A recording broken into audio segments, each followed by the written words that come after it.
सभी को मेरा नमस्कार। आज के वीडियो में हम बात करेंगे गोबर की खाद की।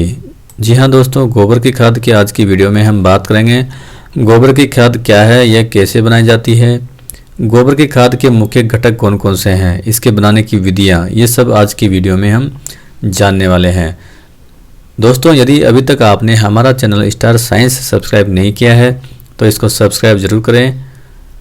तो हम बात कर रहे हैं गोबर की खाद की। गोबर की खाद का प्रयोग हमारे देश में प्राचीन काल से ही होता रहा है। तो दोस्तों, हम जानते हैं कि हमारा देश एक कृषि प्रधान देश है और कृषि के साथ साथ यहाँ पे पशुपालन भी किया जाता है। तो प्राचीन काल से ही गोबर की खाद का उपयोग किसान करते आ रहे हैं। गोबर की खाद से तात्पर्य ऐसी खाद से है जिसमें घरेलू पशुओं के ठोस और द्रव से युक्त बिछावन दोस्तों, पशुओं के नीचे मूत्र को सोखने के लिए घास फूस आदि बिछाए जाते हैं, उनको बिछावन कहते हैं। इसमें पुआल, भूसा, चारा, पेड़ पौधों की पत्तियां आदि हो सकते हैं। तो ठोस और द्रव से युक्त बिछावन को गड्ढे में सड़ाकर गोबर की खाद तैयार की जाती है। अब देखते हैं गोबर की खाद के मुख्य घटक कौन कौन से हैं। तो दोस्तों, गोबर की खाद के 3 घटक होते हैं: गोबर, मूत्र और बिछावन। तो गोबर की खाद के 3 घटकों में पहला है गोबर। पशुओं के मल के ठोस पदार्थ में कई सारे अघुलनशील व बिना पचे हुए पदार्थ होते हैं। एक तो अघुलनशील बिना पचे हुए पदार्थ होते हैं इसके अतिरिक्त इसमें 0.3 से 0.7% होती है नाइट्रोजन, 0.1 से 0.5% फास्फोरस और 0.3 से 0.5% होता है इसमें पोटेशियम तथा कुछ सूक्ष्म पोषक तत्व भी इसमें पाए जाते हैं। दूसरा इसका घटक है मूत्र। मूत्र का मुख्य अवयव यूरिया होता है। और यूरिया इसमें 2% होता है। इसके अतिरिक्त मूत्र में अनेक रासायनिक पदार्थ घुलनशील अवस्था में होते हैं। मूत्र में नाइट्रोजन होती है 0.4 से 1.35%, फास्फोरस होता है 0.05 से 0.1% और पोटेशियम इसमें होता है 0.5 से 2.0% तक। गोबर की खाद का तीसरा घटक है बिछावन। पशु के मूत्र को शोषित करने के लिए बिछावन का प्रयोग किया जाता है। बिछावन में पौधे के लिए आवश्यक पोषक तत्व भी पाए जाते हैं। बिछावन से खाद के ढेर में वायु का संचार बढ़ता है। तो ये बात बहुत ही इम्पोर्टेंट है। बिछावन जब हम डालते हैं गोबर के साथ में तो इससे खाद में वायु का संचार बढ़ता है। वायु के संचार बढ़ने से सूक्ष्म जीवों की क्रियाशीलता में वृद्धि होती है और पौधों को अधिक पोषक तत्व प्राप्त हो जाते हैं।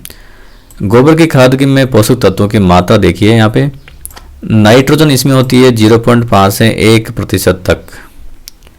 पोषक तत्वों की मात्रा गोबर की खाद में कम होती है और ये स्थूल प्रकार की जैविक खादें हैं, तो इनमें जो प्रतिशत मात्रा है पोषक तत्वों की वो कम होती है, तो अधिक मात्रा में इनका उपयोग करना पड़ता है। दूसरा इसमें फास्फोरस 0.25 से 0.5% इसमें फास्फोरस होता है और पोटेशियम होता है 0.5 से 1% इसमें पोटेशियम होता है।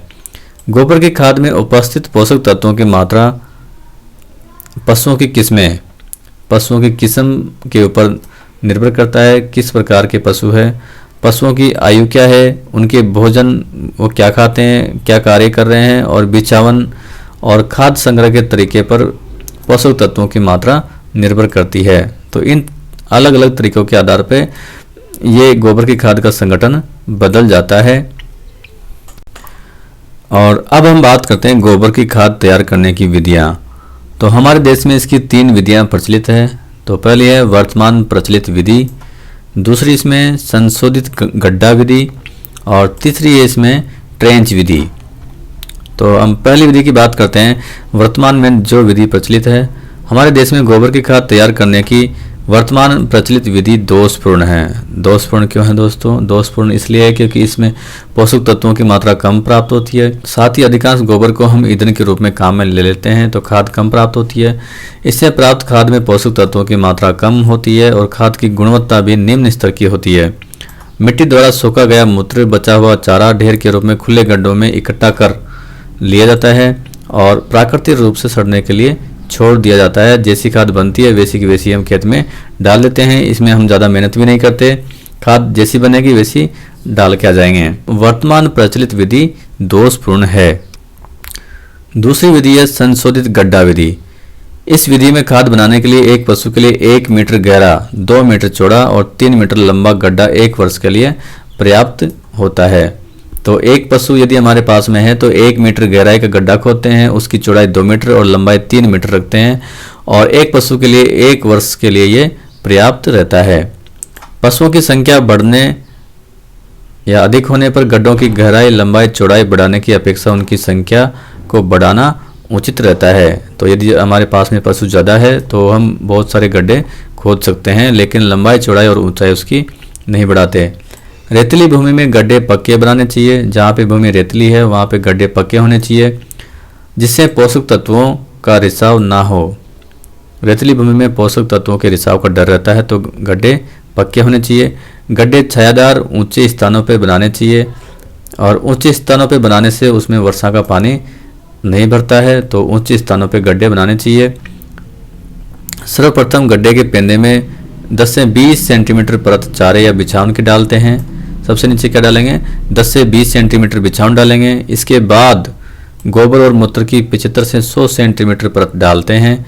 तीसरी परत पुनः बिछावन की 75 से 100 सेंटीमीटर डालते हैं। इसी क्रम में गड्ढा 50 सेंटीमीटर ऊपर तक भर जाता है। इसके बाद 10 सेंटीमीटर की परत डालते हैं मिट्टी की और इसे गड्ढे को बंद कर देते हैं।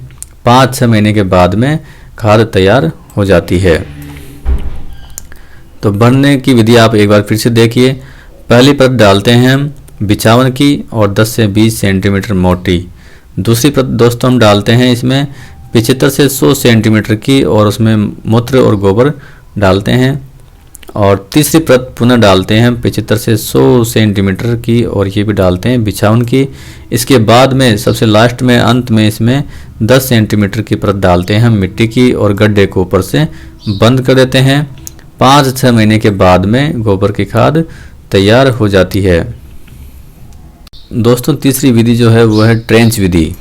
ट्रेंच का मतलब होता है खाई। तो इसमें एक लंबी खाई खोदते हैं और खाई की लंबाई होती है 60 मीटर, चौड़ाई उसकी होती है 1.5 मीटर और गहराई होती है उसकी 1 मीटर। तो ये खाई की लंबाई, चौड़ाई और गहराई है। 60 मीटर लंबी खाई खोदेंगे जिसकी चौड़ाई 1.5 मीटर है और गहराई है 1 मीटर। इस विधि में ट्रेंच की लंबाई चौड़ाई बढ़ाई जा सकती है, परंतु गहराई उसकी नहीं बढ़ाते। यदि पशु ज़्यादा है तो उसकी लंबाई चौड़ाई हम बढ़ा सकते हैं, परंतु गहराई नहीं बढ़ाएंगे। इस विधि में बिछावन और मल मूत्र आदि को गड्ढे के आधे भाग में भरते हैं। जो खाई है उसको आधे भाग पहले हम भरते हैं। जब गड्ढे का आधा भाग भरते भरते भूतल से आधा मीटर ऊंचा हो जाता है तो उसे गोलाकार डोम, ऊपर से गोलाकार शेप दे देते हैं और गोबर और मिट्टी के मिश्रण से लीप देते हैं। आधा भाग भर जाने के बाद में गड्ढे के दूसरे भाग को इसी क्रम में भरते हैं। तो पहले आधा भाग भरते हैं। जब वो भरते भरते आधा मीटर ऊपर तक आ जाता है तो उसको ऊपर गोलाकार डोम आकार देकर मिट्टी और गोबर के मिश्रण से लीप देते हैं और इसके बाद दूसरा आधा भाग भरते हैं। इस विधि की विशेषता यह है कि जब 3 माह में दूसरा ढेर बनता है तब तक पहले ढेर की खाद सड़कर प्रयोग के लिए तैयार हो जाती है। इसी तरह एक ही गड्ढे से वर्ष भर सड़ी हुई खाद प्राप्त होती रहती है। इस प्रकार तैयार की गई खाद में नाइट्रोजन की मात्रा अधिक होती है। तो ट्रेंच विधि गोबर की खाद के लिए सबसे बढ़िया है। दोस्तों अब हम बात करते हैं सड़ी हुई गोबर की खाद की पहचान कैसे करें। अच्छी सड़ी हुई गोबर की खाद का कोई भी घटक अलग से दिखाई नहीं देता है और किसी भी प्रकार की इसमें दुर्गंध आती है। खाद भुरभुरी और उसका रंग हल्का भूरा होता है, तो दुर्गंध नहीं आनी चाहिए और अलग अलग घटक उसके दिखाई नहीं देने चाहिए। तो वह खाद अच्छी सड़ी हुई गोबर की खाद कहलाती है। और कृषि रसायन विज्ञान में एक प्रैक्टिकल भी है जिसमें जैविक खाद की परिपक्वता की जांच करते हैं। गोबर की खाद की प्रयोग की विधि: सभी फसलों में 10 से 15 टन प्रति हेक्टेयर और सब्जियों में 20 से 25 टन प्रति हेक्टेयर की दर से डालते हैं। बुआई के 3 से 4 सप्ताह पूर्व सड़ी खाद का प्रयोग करना चाहिए क्योंकि सड़ने में टाइम लगता है। खेत में खाद को समान रूप से बिखेर कर जुताई करके मिट्टी में मिला दिया जाता है। तो दोस्तों आज की वीडियो में बस इतना ही। धन्यवाद।